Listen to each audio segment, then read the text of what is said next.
Sabah yaptım krep ne güzel oldu bre sardım yedim vrep kafam düştü direkt her yer olsa da kezban trek. Yatamam evde yatak döşek, çıktım dışarı açtım trap. Kafam şimdi fişek oh yeah. Geceler Cihangirli heceler, elit foşik turistler, sokaklar ve polisler.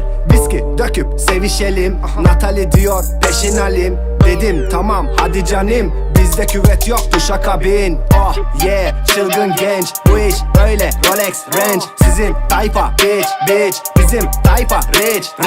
Oh yeah, çılgın genç, bu iş böyle Rolex Range. Sizin tayfa bitch, bizim tayfa rich. Kel toş, babana koş, trap böyle yapana hoş. La bebe koş, la bebe coş, siz Windows ben Macintosh. Mandingo, Normender, benim kamış Dolce. Oturan diyor Morminder, haterlarım okçe. Yeah, bu gece bizim böyle kafamız güzel. Bizim hep kafamız güzel, böyle geziyoruz işte. Polisler hep peşimizde bizim. Polisler niye peşimizde? Bebeler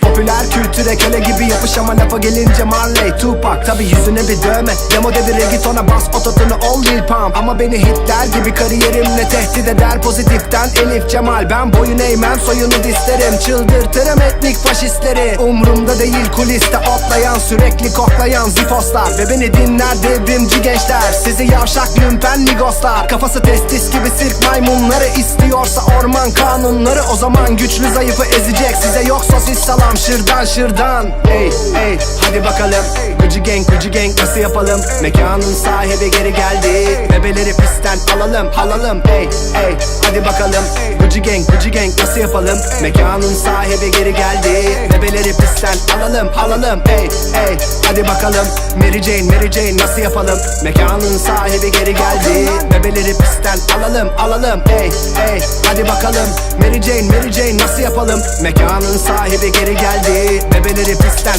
alalım. Özgürlükteyim, uyuşmayın. Basını, dizini, sesini açın. Hip hop'u bok edecekseniz eğer, polisten değil siz benden kaçın. run. Kraldan kaçın. Sülalen için Hıdıdı al bitch.